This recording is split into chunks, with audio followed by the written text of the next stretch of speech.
vienen con nuestro hermano Alfonso, ¿verdad? ¿Sois hermanos en la fe? Que el Señor os bendiga grandemente en nuestros medios. Pues bien, hermanos, voy a dar alguna noticia antes de pasar a la exposición de la palabra en esta mañana. Y bueno, voy a empezar por decir que tenemos en la iglesia de Cádiz, de nuestro hermano Moisés Peinado, ¿verdad?, unas conferencias para la familia el sábado 11 de mayo. La primera sesión, 4:30 a 5:30, sobre la ira, cómo afecta y cómo manejar para evitar que gobierne nuestra relación. Está muy bien. El descanso y café, 5:30 a 6. Y segunda sesión, de 6 a 7. Entendiendo a mi adolescencia y familia. ¿Ves? Son dos temas muy buenos y muy actuales, ¿verdad? Así que el sábado 11 de mayo en la iglesia de nuestro hermano Moisés, en la iglesia bautista de Cádiz, ¿de acuerdo? Si alguien necesita algo más de información o lo que sea, nuestro hermano David podrá, en este caso, comentar. Y también tenemos en la amada localidad de Sanlúcar de Barrameda el liderazgo saludable de la mujer en el siglo XXI. Suena un poquito... El liderazgo saludable de la mujer en el siglo XXI. Es muy importante que se sepa, ¿verdad?, que hay un liderazgo saludable en la mujer. ¿Amén? Para que no nos empoderemos de una manera que no sea bíblica. Así que es muy importante. Esto es en la iglesia Dios de Gracia, en nuestro hermano... recuérdamelo, Silvia. Nuestro hermano... ¿Nouma? ¿Cómo? ¿Nouma? No recuerdo ahora. Y su esposa Gladys, ¿de acuerdo? Es nuestra hermana Gladys la que va a compartir, me parece. Descubre el liderazgo conforme al corazón de Dios. Únete a nuestro evento inspirador donde exploraremos el rol de la mujer en la actualidad desde una perspectiva bíblica y evangélica respecto a la familia y a los ideales de este siglo. Ponente Marcia Rangel, no es en este caso nuestra hermana Gladys la que comparte, sino nuestra hermana Marcia Rangel, no la conozco. ¿De acuerdo? El sábado 18 de mayo de 4:30 a 7:30. Son tesoritas, de 4:30 a 7:30. Lugar, auditorio, Casa de la Juventud, Sanlúcar de Barrameda. Contacto Gladys y Vicente. Bueno, contacto para aquellos que quieran atreverse a visitar Sanlúcar y a ir a esta reunión de mujeres, pues que contacte con nuestro hermano. No, de esta manera el cartel lo voy a poner ahora en el tablón. De acuerdo. De acuerdo. Que todo el mundo que trabaje con más detalle. Eso es, pues muy bien. Pues bien, hermanos, vamos a pasar a la exposición de la palabra, porque hoy también tenemos la Santa Cena del Señor, que es un privilegio, amén, y tomarla nos recuerda que tenemos comunión con Él. Eso es muy importante, que tenemos comunión con Él, y que podemos restaurar también nuestras vidas cuando esa comunión, pues, por causa de pecado práctico, ¿verdad?, se pueda sentir, en este caso, bueno, pues, ¿cómo lo diría yo?, que pueda interrumpir de alguna manera momentánea tu relación con Dios. Tenemos también la oportunidad de ponernos a cuenta con Dios antes de tomar la cena del Señor, para que realmente nuestros pecados nos sean perdonados y de nuevo recuperemos el ritmo de nuestra relación con nuestro Señor Jesucristo. Amén. Amén. Vamos a pasar a la exposición de la palabra y vamos a ir a la epístola o carta del apóstol San Pablo a los filipenses. Esta es una epístola que ya he tocado en otras ocasiones, la voy a tocar ahora, me voy a centrar en un elemento importante como es el progreso, ¿verdad? Progreso, si tú lo buscas en el diccionario de la Real Lengua Española, Academia de la Real Lengua Española, te va a decir que es la acción de avanzar.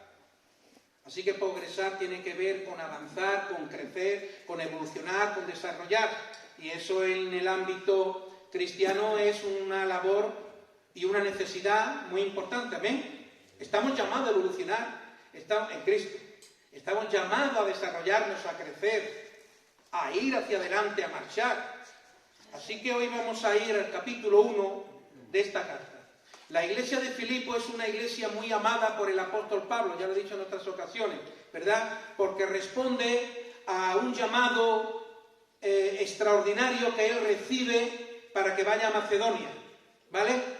Se le aparece un varón macedonio cuando él pretendía ir hacia otro lugar y le dice que no vaya a ese lugar, sino que vaya a Macedonia porque allí hay una labor que él tenía que hacer, ¿de acuerdo? Así que él va allí y ahí nace esta primera iglesia de Macedonia, que es la iglesia de Filipo. Él establece una relación muy buena con los miembros de aquella congregación y no pasa nada, de aquella congregación, y es que el apóstol Pablo va a escribirle a esta, la visitó en 2 o 3 ocasiones, en su segundo y tercer viaje misionero, estuvo allí de visita 2 o 3 veces, pero en esta ocasión, cuando se escribe esta carta, se escribe desde la prisión, posiblemente en los 2 años que Pablo estuvo encarcelado en Roma. Hay otro que dice que fue en Cesarea, otro en Éfeso, pero la mayoría de los estudiosos coinciden que probablemente era en Roma, en la residencia del César, porque se hace alusión a la guardia pretoriana. Y que también el apóstol Pablo, entendiendo que Dios lo había mandado allí, le va a decir a sus discípulos, o nos escribe, de que él fue mandado allí con un propósito. Había un propósito en el presente del apóstol Pablo. Qué bueno es que podamos descansar, como Pablo nos dice en algunos libros, podemos descansar en las promesas de Dios en el pasado. En el propósito presente también podemos descansar. En el pasado Dios hizo una promesa que se ha cumplido. Es una promesa de prosperidad, es una promesa de progreso. Lo voy a compartir hoy. Pero también el apóstol Pablo podía descansar en el propósito presente. Sus sufrimientos, su encarcelamiento respondía al propósito de Dios, porque era que predicase el evangelio a la guardia pretoriana o en ese ámbito militar. Así que él se apercibe de estas cosas que es muy importante para la vida cristiana. Podemos descansar en las promesas que Dios nos ha hecho en el pasado. Y la promesa en cuestión al Congreso es que Dios nos ha dicho en el pasado que las puertas del Hades no van a poder prevalecer contra la Iglesia de Jesucristo. Amén. Amén. Y eso se ha cumplido. Yo, que soy una persona que me gusta ver el vaso medio lleno, ¿verdad? Voy a dar hoy las 2 caras de la moneda. Me voy a convertir en una persona optimista que ve el vaso medio lleno y luego en una persona un poco menos optimista que ve el vaso medio vacío, para hablar del progreso. Pero el progreso es algo que tiene que estar muy actualizado en la vida cristiana, porque hemos sido llamados a progresar en el Señor. Así que vamos al capítulo 1 de la carta del apóstol Pablo a los Filipenses. Y en el capítulo 1 vamos a encontrar, en primer lugar, el saludo que el apóstol manda a la iglesia. La escribe desde la prisión. La escribe desde la prisión, año 60-61 después de Cristo. Y lo que hay en la mente de Pablo es primeramente agradecerle el gesto. Era una iglesia muy unida a él, ¿verdad? Y una iglesia que había sido muy responsable con el ministerio misionero de Pablo. Era una iglesia que siempre había ayudado con ofrenda para que el misionero Pablo pudiese seguir avanzando en su labor encomendada por Dios. Una labor inmensa y gloriosa, ¿verdad? Como era empezar a enseñar que los pactos, las promesas y la herencia de Dios en Cristo también alcanzaba al resto de las naciones y no solamente a los judíos. Amén. Un ministerio glorioso, hermano, del cual nosotros formamos parte. Así que los incrédulos necesitan en parte de nosotros, porque necesitan entender que Cristo es el propósito de vida. Ese es el título de la predicación. Cristo, propósito de vida. Cristo es el propósito de vida para la iglesia, pero también lo es no solamente para el hombre espiritual, para la iglesia, sino que también lo es para el hombre natural, para el mundo. ¿Por qué? Porque necesita alcanzar la salvación que tú y yo, en este caso, hemos ya conseguido. Ellos no. Por tanto, dependen en parte de la predicación. Porque ¿cómo creerán si no hay quien les predique? No van a creer y van a estar comprometida su eternidad a una eternidad sin Dios. Es de ahí la importancia de esto que estoy diciendo. de que Cristo es el propósito de la vida, hermano. Voy a compartir esto hoy. Cristo es el propósito de la vida de la Iglesia. Él saluda en los primeros versículos, ¿verdad? Del 1 al 2, ahí vemos el saludo. Y del versículo 3, capítulo 1. Del versículo 3 hasta el 11, Él va a dar gracias a Dios, en este caso por la actitud de esta iglesia. Y Él dice a partir del versículo 3, doy gracias a mi Dios siempre que me acuerdo de vosotros, siempre en todas mis oraciones, rogando con gozo por todos vosotros, por vuestra comunión en el Evangelio, desde el primer día hasta ahora. Desde el primer día hasta ahora. ¿De acuerdo? Vamos a dejarlo ahí. Desde el primer día hasta ahora. Esto nos habla de progreso. Desde el primer día hasta el día que he vuelto a vosotros a compartir, ¿no?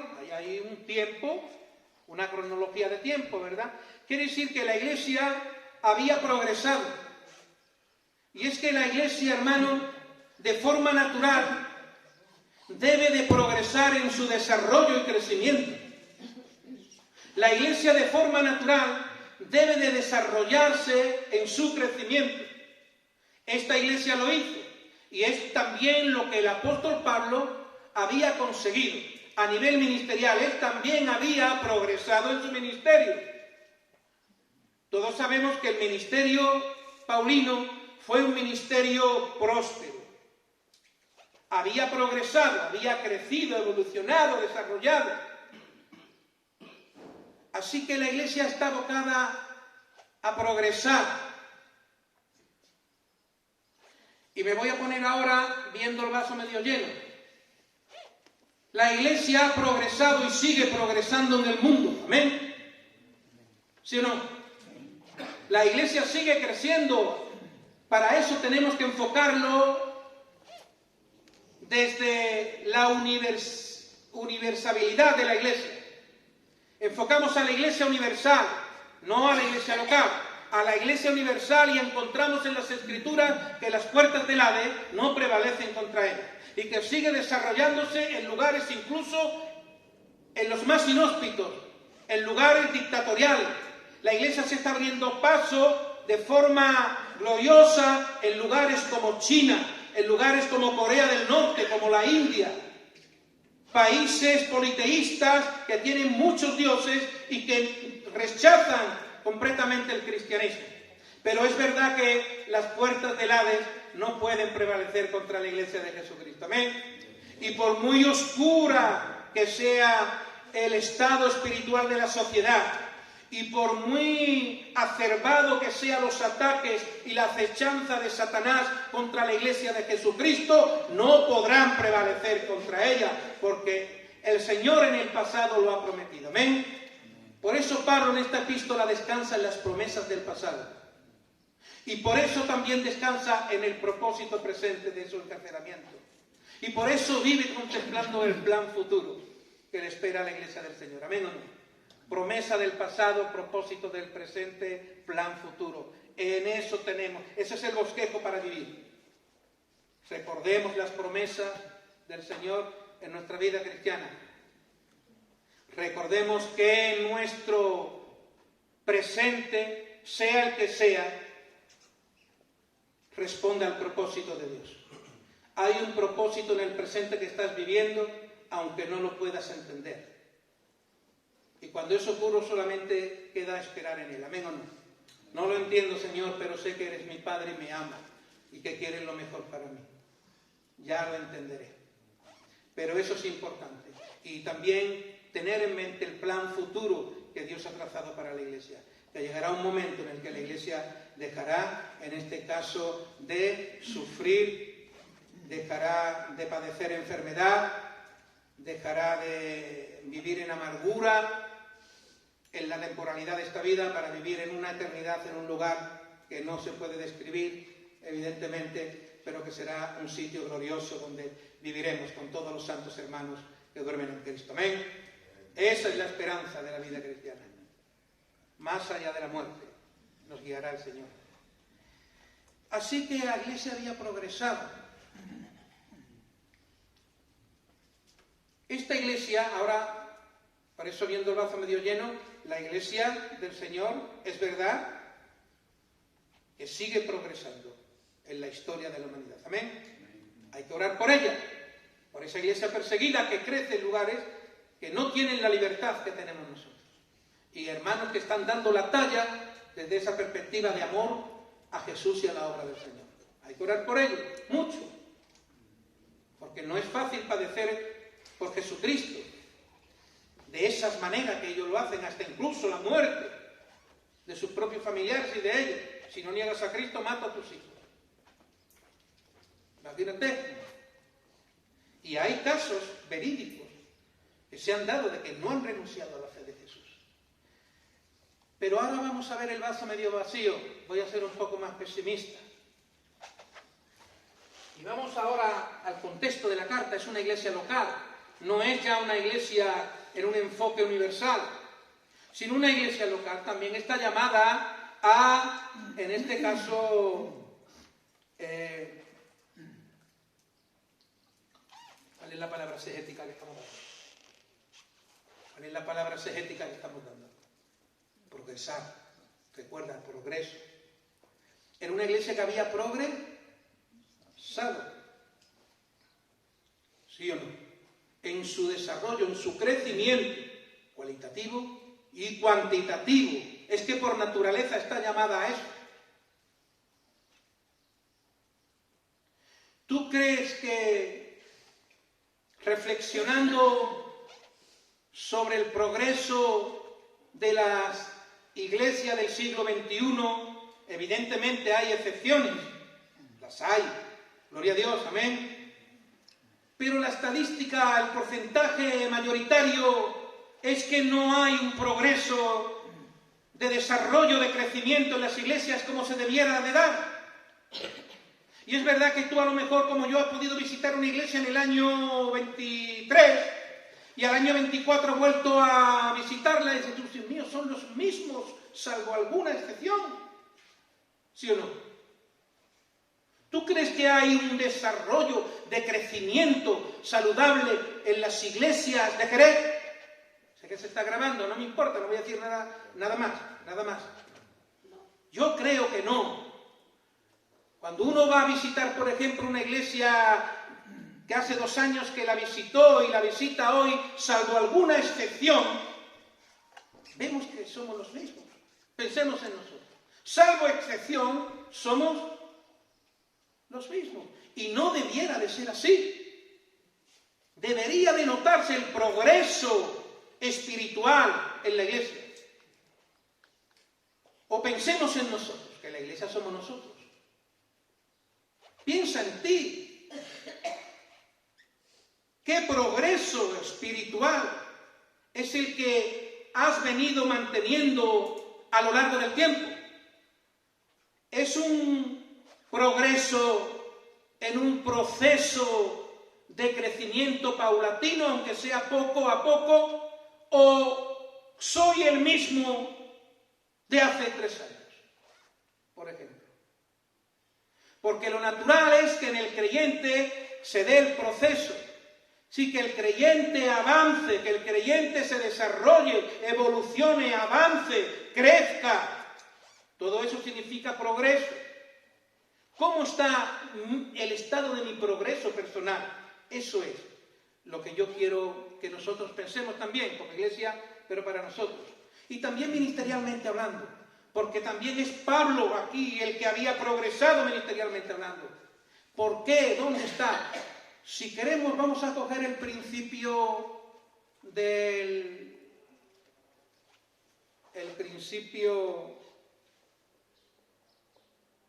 trabajo, ¿vale? Vamos a coger el principio del trabajo. Sí, una iglesia que prospera, una iglesia que progresa, es una iglesia que trabaja. La iglesia de Filipo era una iglesia que trabajaba. Entonces, si no está habiendo progreso, ¿dónde crees tú que puede estar el problema? Si tú crees que la iglesia del siglo XXI no prospera avanzando, ¿Dónde crees tú que está el problema? ¿En el ministerio solo? No. En la iglesia, incluyendo el ministerio. Puede ser que la iglesia no trabaje como debiera. ¿Tú crees que es eso?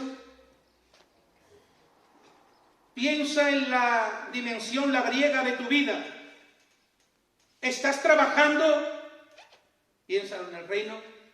Más allá de tener una vida que Dios me ha dado y un trabajo y una familia, gloria a Dios, y de poder y de venir al culto y demás, sí, pero hay actividad, hay evolución, hay desarrollo o hay un estancamiento. ¿Nunca te has preguntado por qué no progreso en victoria? ¿Por qué no progreso en santidad? ¿Por qué no crezco en obediencia? Sabiendo que los principios de la palabra están ahí para que yo los aplique a mi vida. Esto es para que reflexionemos. La palabra de Dios pues nos desafía, nos reta a mejorar. Amén. Nunca te tomes la exhortación que venga de parte de Dios como algo malo. Me diga, no, eso es orgullo e inmadurez. Sino que si es palabra de Dios yo la quiero, amén o no. Porque la palabra de Dios me alimenta, me sana, me cambia el rumbo. Y es muy importante. Así que vamos a ver el versículo clave para esto. Y hoy voy a ser escueto, siempre lo digo, lo sé. Y incluso hay quien teme cuando digo voy a ir terminando. De verdad. Tal vez por la escuela. O porque el Espíritu lo demanda. Amén. Que eso es algo que no contamos. A lo mejor el Espíritu Santo ha preparado ahora una añadidura a mi predicación de 2 horas. Y yo tenía 1 hora y más 2 son 3. ¿Cómo vas a progresar? ¿Levantándote y yéndote? Porque hay otras cosas que hacer. ¿Hay algo más importante que oír lo que Dios esté hablando en ese momento? ¿O tú crees que Moisés iba a bajar del Sinaí, de la farsa de los siglos, porque tenía que ir a darle una conferencia al pueblo? No iba a bajar de allí seguro. Nosotros no debemos de bajar tampoco del Sinaí de la predicación. Amén. Hay tiempo para todo también. Pues vamos al versículo 21.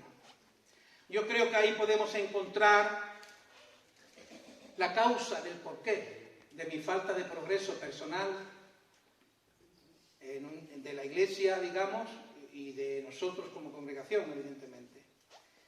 El versículo 21 va a decir ahí que porque para mí el vivir, la vida y todo lo que en la vida yo quiero hacer, para mí el vivir es Cristo. Para mí el vivir es Cristo y el morir, ganancia. 2 realidades. Pero date cuenta, el morir es ganancia, lo sabemos, porque hemos alcanzado salvación y vida eterna y tenemos eso como convicción, como fuerte ancla del alma. Soy salvo por Cristo. Soy salvo por Jesucristo. Pero vivo para Él. Mira, hermano, Jesús no solamente murió en el Calvario para salvarme. Jesús murió para que después yo viviera para Él. Jesús murió por ti para salvarte, amén. Pero para que luego de que alcanzase salvación vivieras para Él. Vivo por Él. No vivimos por Él. Y debemos de vivir para Él. No es lo mismo, pero es el binomio perfecto. Vivo por Cristo y he de vivir para Cristo. Tal vez la iglesia progresó porque vivía para Cristo. Tal vez la iglesia del siglo XXI no prospere como deba porque no vive para Cristo, aunque vive por Cristo. Yo lo creo. Yo lo creo. El que vive por Cristo, hermano, en primer lugar, y ahí es donde podemos evaluarnos, El que vive por Cristo no vive para él. Óyelo bien. El que vive por Cristo no vive para sí mismo. ¿Sí? Por lo tanto, tiene muy claro que las expectativas de vida, por muy buenas que sean las que yo tenga, están supeditadas a un segundo plano en relación con las expectativas de Dios para mi vida. ¿Amén o no? Son las expectativas de Dios para mí. No son mis expectativas, incluso queriendo meter a Cristo en ella. A veces mucho a nivel ministerial porque queremos, son nuestras expectativas. No has progresado, ¿por qué? ¿Son tus expectativas o son las de Cristo? ¿O son las tuyas queriendo meter a Cristo en ella? Son las expectativas de Dios en nuestra vida, ¿amén o no? La iglesia debe responder a las expectativas de Dios en su vida.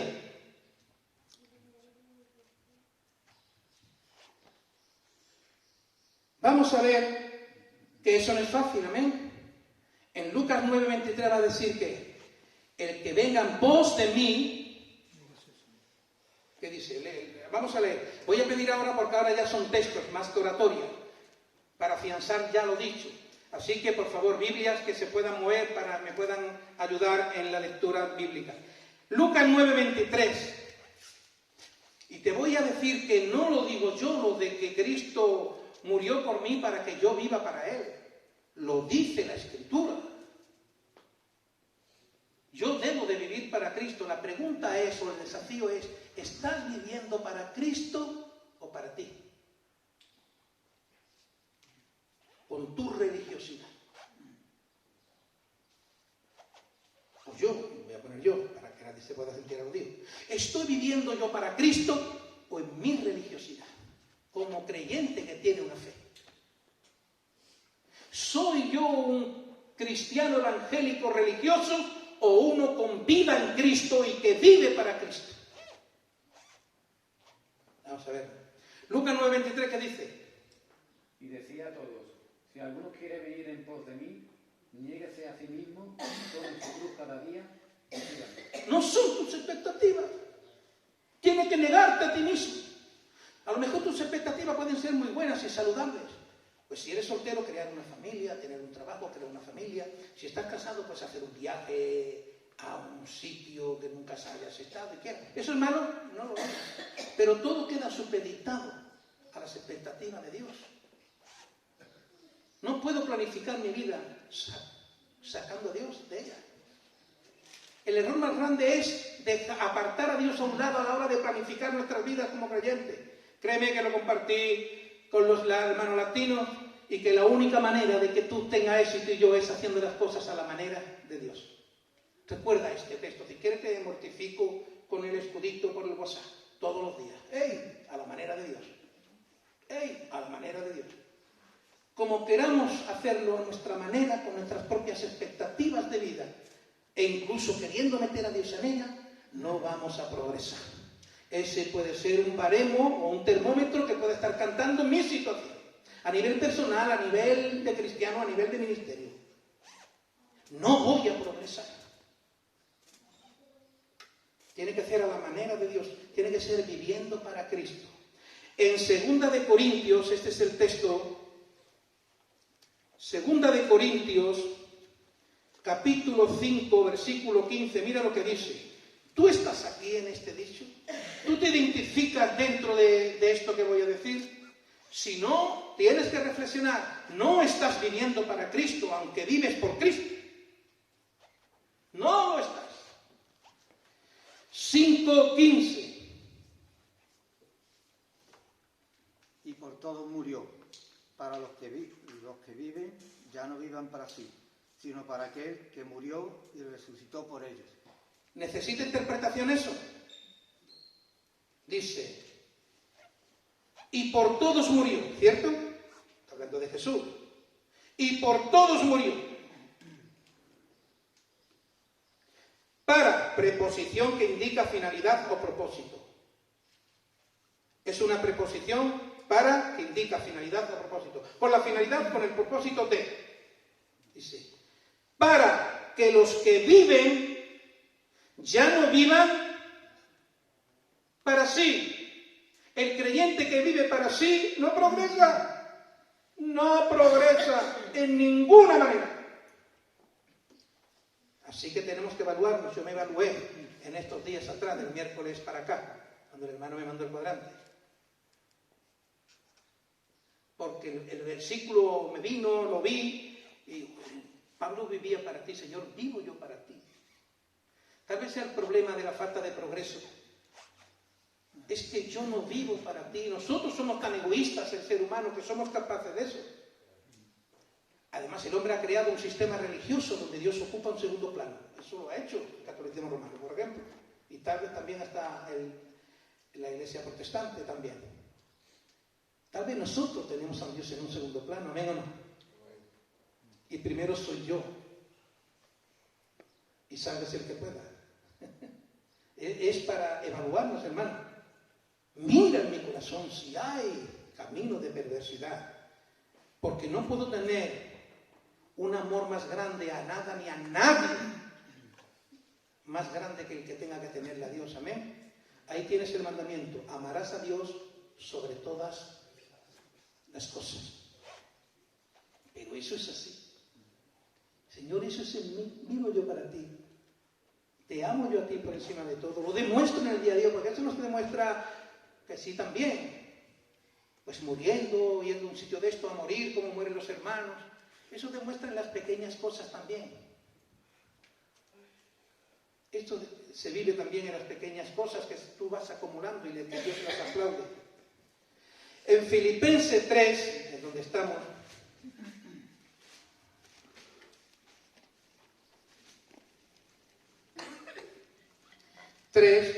versículos 7 y 8, dice: pero cuantas cosas eran para mí ganancias. Esto es el apóstol Pablo, un hombre inteligente, un hombre que podía haber sido alcalde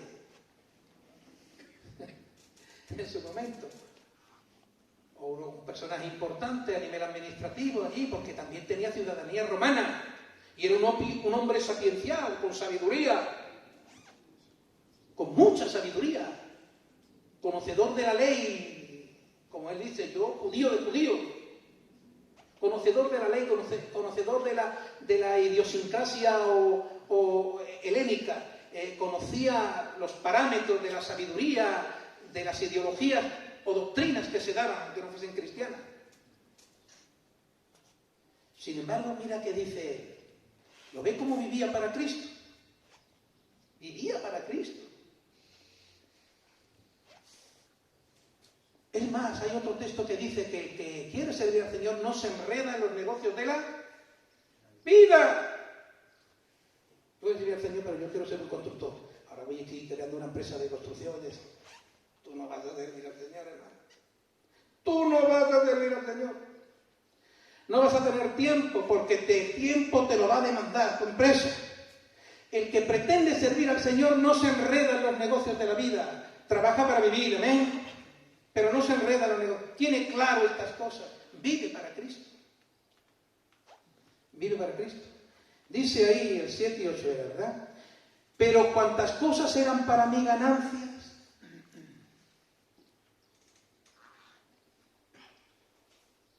las he estimado como pérdida por amor a Cristo.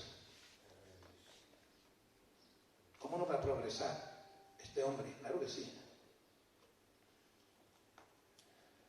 Y ciertamente aún estimo todas las cosas como pérdida por la excelencia del conocimiento de Cristo Jesús, mi Señor, por amor del cual lo he perdido todo y lo tengo todo por basura por ganar a Cristo. Aleluya, gloria a Dios, amén.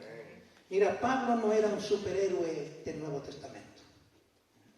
Pablo no era un superhéroe. Era un hombre con una naturaleza como la tuya y la mía.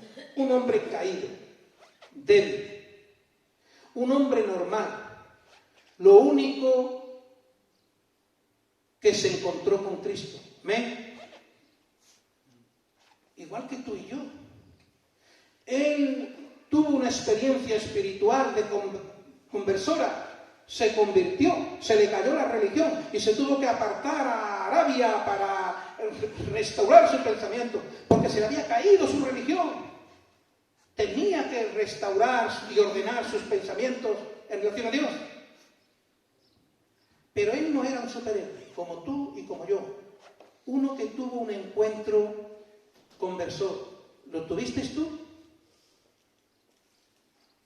¿Has tenido un encuentro conversor con Dios? Está, hermano. ¿Sí o no? Silvia, ¿eres discípula mía? Sí. Me he convertido, tuve mi Damasco personal. Acepté a Cristo, vino el Espíritu Santo. Otra cosa que tenía Pablo es que era templo del Espíritu Santo.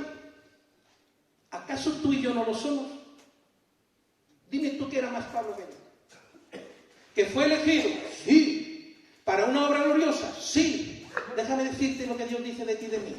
Tú eres linaje escogido, real sacerdocio, pueblo adquirido por Dios, para que vayas y anuncies las virtudes de aquel que te llamó de las tinieblas a su luz admirable. Amén. Eso dice de ti y de mí. ¿Qué era más Pablo que tú y yo? Que vivía para Cristo. ¿Amén o no? Tal vez mi problema es que no vivo para Cristo. Tal vez el problema tuyo es que no vives para Cristo, vivo para mí. Tal vez el problema de esta iglesia, de la iglesia de Jerez, la iglesia del siglo XXI, es que vive para sí, metiendo a Dios en la ecuación. Eso no es equívoco total. Estoy predicando en el poder del Espíritu Santo, lo siento. No sé si tú lo estás percibiendo así, pero sí. Y estoy hablando las grandes verdades espirituales de Dios. Vivir para Cristo. No vive para sí. El que vive para Cristo no vive para sí. Ya te he dado algunos textos, ¿verdad? Pero tampoco vive para la carne. El que vive para Cristo no vive para la carne. No vive para los deseos de la carne. Sino que cultiva el espíritu en clave de búsqueda de Dios. Buscando la santidad de Dios. Si no puedo progresar, si estoy viviendo para mí, o si estoy viviendo para la carne. Y a veces hacemos alusión cuando hablamos de vivir para la carne, para los 3 o 4 pecados más sobresalientes que hay. Adulterio, fornicación, hay muchísimas formas de pecar. Hay muchísimas actividades pecaminosas en nuestra vida que se tienen que ir quitando. Hay muchos ídolos en mí. Hay muchas áreas en mí que todavía no glorifican a Dios al 100%. Y ese es mi desafío. Y ese es tu desafío personal. Pero es el desafío de un creyente. Que ¿por qué soy el mismo? ¿Por qué no tengo victoria? ¿Por qué no se rompen mis cadenas? ¿Por qué mi matrimonio sucumbe? ¿Por qué mi familia está rota? ¿Por qué mi iglesia no prospera? Precisamente o posiblemente porque no ha sido nadie, ha sido un ángel que le ha dado un poco más de voz.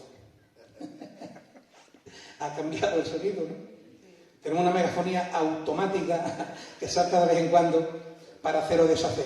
Eso es peligroso porque el enemigo puede influenciar en ella para que no se escuche lo que Dios tiene que decir. Amén. Así que bueno, hermano, esto es para animarte. Hermano, que haya un trecho muy largo en lo que debería de ser yo en relación con lo que Dios me está diciendo, no es para que me condene, es para que Dios me está retando al cambio. Dios te está retando al cambio. Y no hay nadie que esté aquí hoy por casualidad. ¡Nadie! Dios te ha traído para que oigas lo que yo estoy hablando. Así que el que tiene oído, oiga lo que el Espíritu dice a la iglesia. ¿Amén? Un amén, hermano. Ni siquiera en un ámbito espiritual que estamos puede haber un amén encendido. Amén. Gracias, hermano. Tiene que ser un amén. Empobrecido, frío, raquítico, no sé cómo llamarlo.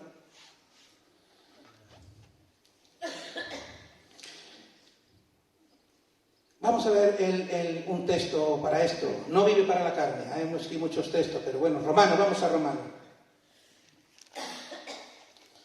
La segunda parte del mensaje que ya estoy llegando lo hago rápido, Antonio, te lo prometo en el Señor.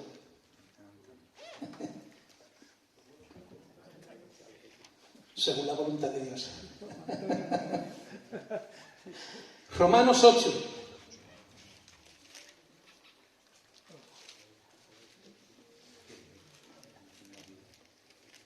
Leo yo aquí. Recuerda, el que vive para Cristo no vive para sí mismo. El que vive para Cristo no vive para la carne. No practica el pecado. En ninguna de sus formas. Sean pecados espirituales, sean pecados adictivos. No practica el pecado. Lo vence. Porque en Cristo vence. El que vive para Cristo termina en victoria. Tarde o temprano. Menos no. Con su esfuerzo, evidentemente. 8. Dice, ahora pues ninguna condenación hay para los que están en Cristo Jesús, los que no andan conforme a ¿qué? A la carne. No hay condenación para los que viven, para los que son de Cristo, para los que no andan conforme a la carne, sino conforme al Espíritu. Hay creyentes que andan conforme a la carne y no prosperan. No busque a quién culpar, ni busque... No búscate. Reflexiona. A la oración del salmista. Mira, examina mi corazón si hay camino de perversidad. Mira en mí, a ver. O es mi orgullo, o es lo que sea. El impedimento que está viendo aquí. Dice ahí. Sino conforme al Espíritu, porque la ley del Espíritu de vida en Cristo Jesús nos ha librado de la ley del pecado y de la muerte, porque lo que era imposible para la ley, por cuanto era débil por la carne, Dios enviando a su Hijo en semejanza de carne de pecado, y a causa del pecado condenó al pecado en la carne, para que la justicia de la ley se cumpliese en nosotros, que no andamos conforme a la carne, que no andamos conforme a la carne. Otra vez lo repite. Paso, no leo hasta el 8 y comento el 12 y el 13. Y dice, así que hermanos, deudores somos, no tenemos una deuda con la carne. Así que hermanos, deudores somos, no a la carne, para que vivamos conforme a la carne, porque si vivís conforme a la carne, no progresaréis, moriréis. Mas si por el Espíritu hacéis morir las obras de la carne, viviréis. Amén. Así que el que vive para Cristo no vive para sí. No son sus propias expectativas de vida. Modifícala. Dale la prioridad a las expectativas de Dios para tu vida. Porque eso sería hacer las cosas a la manera de Dios y abocada al éxito. Abocada al éxito. Dice, tampoco vive para la carne. Gálatas 5.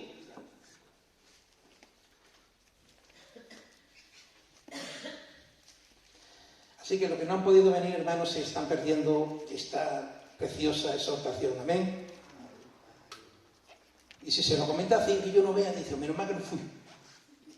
En vez de decir, qué pena que no estuve. Esa es la cosa.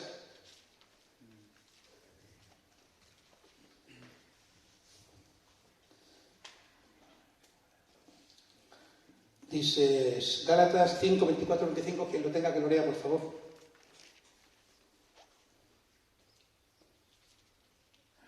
Sin demora, porque si no salimos a las 5.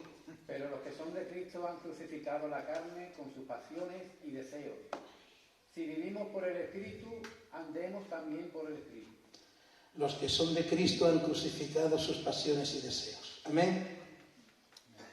¿Quiere decir eso que tú no puedas caer? No te condenes.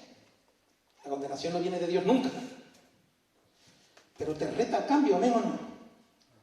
Te reta al cambio, a la santidad progresiva, a añadir limpieza moral, a dejar de hacer lo que estoy haciendo y no debo de hacerlo, y no solamente pensar que no debo de hacer lo que no estoy haciendo, sino sobre todo dejar de hacer lo que estoy haciendo, que no es conforme a Dios. Amén.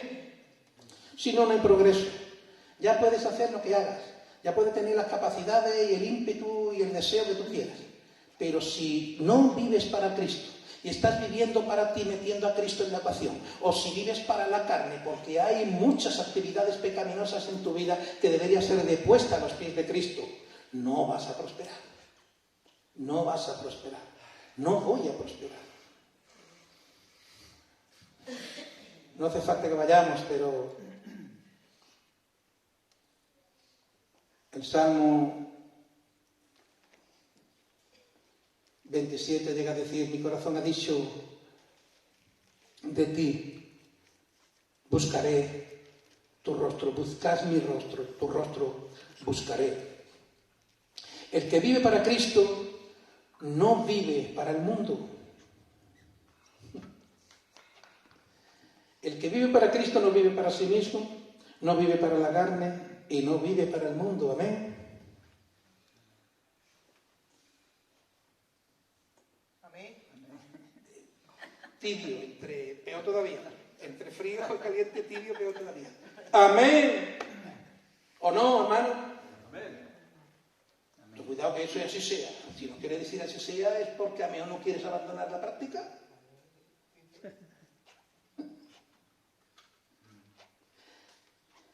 ¿Y por qué no quieres abandonar la práctica? ¿Porque me gusta? ¿O mi orgullo me lo impide? ¿O por qué?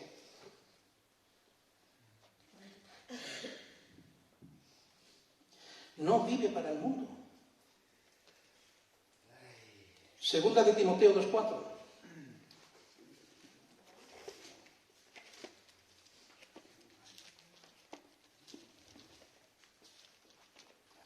Ninguno que milita, ya lo dije antes, se enreda en los negocios de la vida, a fin de agradar a aquel que lo tomó por soldado. ¿Amén? ¿Qué es lo que hace antes cuando te iba a la mili? Si te había enredado como soldado, ¿qué es lo que no hacías? Trabajar, ¿no? No estaba en los negocios de la vida, estaba en la mili. Si eres un soldado de Jesucristo, no te puedes enredar en los negocios de la vida, no te va a traer bien. Una cosa es no poder y no deber, ¿vale? Pero no me va a ir bien si me necesito dedicar el tiempo, se lo va a estar quitando al otro ámbito. Segunda de Corintios 6:17, que lo tenga que lo lea.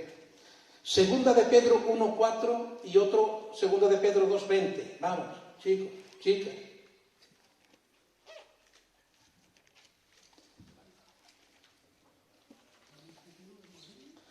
Vamos a empezar. He dicho segunda de Corintios 6:17.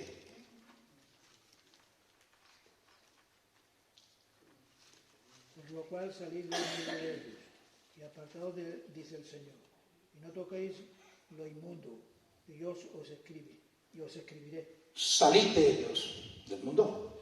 No toquéis lo inmundo y yo os recibiré. Amén. Amén. No toquéis lo inmundo, salid de ellos. Sí, no es mi filosofía y tu filosofía es cristiana, amén o no. Pero estamos haciendo una mezcolanza de nuestra filosofía con la filosofía mundana y cristiana, que ahí hay un Frankenstein tremendo. A la hora de actividades religiosas que no tienen que ver con la palabra de Dios, a la hora de muchísimas cosas. Sí, pero no basta con serlo, hay que parecerlo, amén o no. No basta con serlo, hay que parecerlo. En las playas, en verano. ¿Sí? Recuerda que la gran virtud de la mujer es el pudor y la modestia. De la mujer cristiana, de la mujer mundana no tiene ni modestia ni tiene nada, al contrario. Exhibe. Se exhibe. Pero la mujer cristiana sí, y en el hombre, amén. Alguna bañadora de compra, hermano.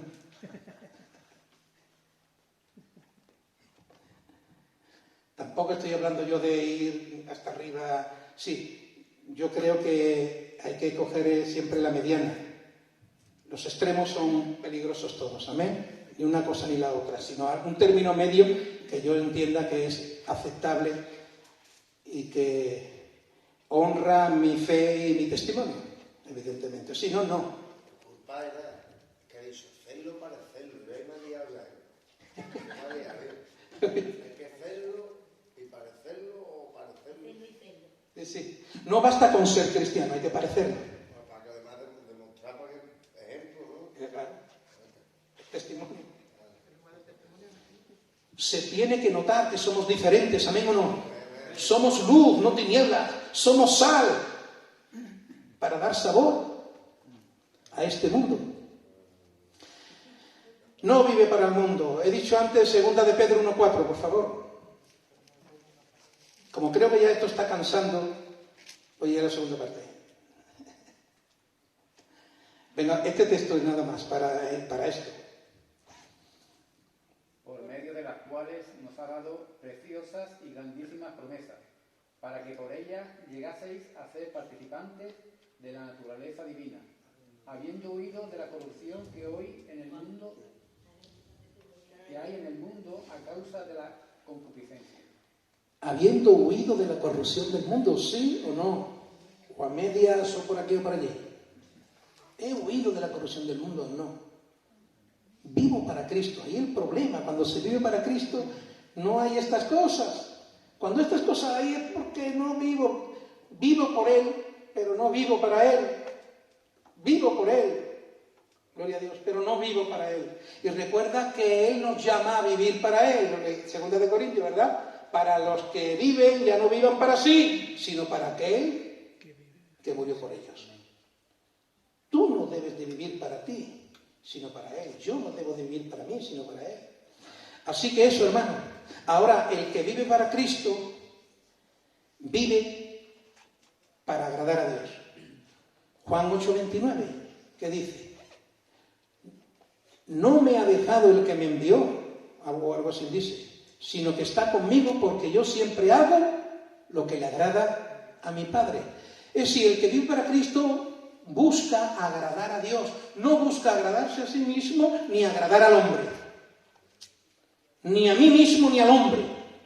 Vivo para agradar a Dios. ¿Amén? Cueste lo que cueste. ¿Es así? Pero vive, aquí va a entrar el trino divino. El que vive para Cristo vive para agradar a Dios. Ahí está el texto, quien lo tenga que lo lea. Juan 29. Juan 8:29. Porque el que me envió conmigo está. No me ha dejado solo el Padre, porque yo hago siempre lo que le agrada. ¿Amén o no? Siempre busco hacer lo que le agrada a Dios. No hago lo que sé que no le agrada. ¿Cuántas veces hacemos cosas que sabemos que no le agradan y las hacemos? Por el que dirán, por la gente, por lo que sea. En segundo lugar, el que vive para Cristo sirve a Cristo. Sirve a Cristo. 2 de Corintios 12:15.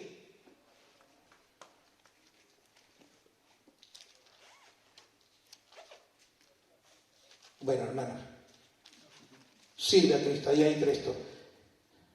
Ahí hay texto. Yo te digo uno, 1 de Corintios 15:58, para que os animéis, hermano. Así que, hermanos, ¿qué dice 15:58 de 1 de Corintios? Así que, hermanos, estad firmes y constantes, creciendo siempre en la obra del Señor, sabiendo que vuestro trabajo no es en vano. Amén. Hay que seguir trabajando en las asociaciones, en lo que hacemos, hermanos. ¿Vives para Cristo o no?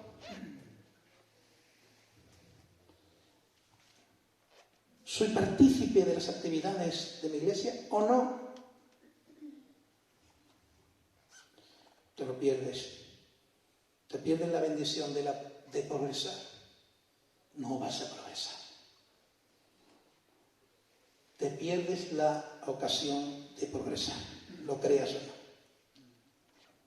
Sirve a Cristo y colabora con el Espíritu Santo en la expansión del Evangelio. Amén. Hasta ahí. Simplemente. Esta es la palabra, hermano. Es para que yo evalúe mi vida. Vivo por ti, Señor, pero no vivo para ti como debiera. Ayúdame. Dame la capacidad de entenderlo, de asimilarlo y de poder cambiar el rumbo de una vida que no es conforme a tu palabra, que no es conforme a tu voluntad. Quiero vivir para ti, no quiero vivir ni para mí, ni para la carne, ni para el mundo. Quiero vivir para agradar al Padre, para servirte al Hijo y para colaborar en la expansión del Evangelio con el Espíritu Santo de Dios. Amén. Hasta ahí la palabra del Señor. Vamos a orar y voy a pedir ahora a los hermanos que tengan que pasar la cena del Señor, ¿verdad? Que pasen por aquí. Vamos a tomar la cena. Alguien que acompañe a nuestro hermano Paco. Es un privilegio, nuestro hermano pastor, que yo sea, si no yo mismo. Y vamos a leer, lo sabía. Vamos a 1 de Corintios. No importa, ya terminé. Pero gracias, hermano. ¿El móvil también? Sí. 1 de Corintios.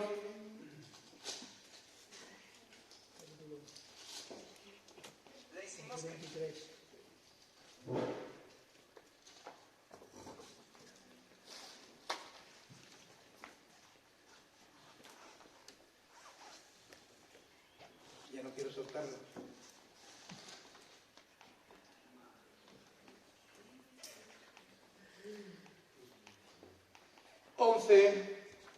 Vamos a leer la palabra del versículo 23 en adelante y luego pediré que los hermanos oren por el pan y por el vino. Dice: porque yo recibí del Señor lo que también os he enseñado, que el Señor Jesús la noche que fue entregado tomó pan y habiendo dado gracias lo partió y dijo: tomad, comed, esto es mi cuerpo que por vosotros es partido. Haced esto en memoria de mí. Asimismo tomó también la copa después de haber cenado, diciendo: esta copa es el nuevo pacto en mi sangre. Haced esto todas las veces que la bebiereis en memoria de mí. Así pues, todas las veces que comiereis este pan y bebiereis esta copa, la muerte del Señor anunciáis hasta que Él venga. De manera que cualquiera que comiere este pan o bebiere esta copa del Señor indignamente será culpado del cuerpo y de la sangre del Señor. Por tanto, pruébese cada uno a sí mismo y coma así del pan y beba de la copa. Porque el que come y bebe indignamente sin discernir el cuerpo del Señor, juicio come y bebe para sí. Por lo cual hay muchos enfermos y debilitados entre vosotros y muchos duermen. Un minutito para orar al Señor y ponernos a cuenta con Él, y nuestros hermanos oran por el pan y por el vino.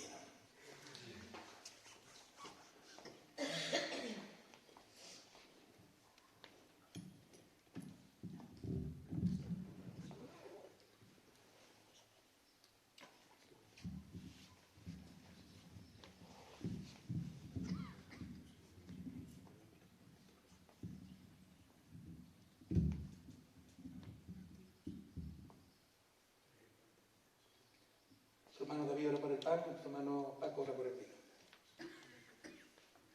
Te alabamos y te exaltamos, Señor, una vez más.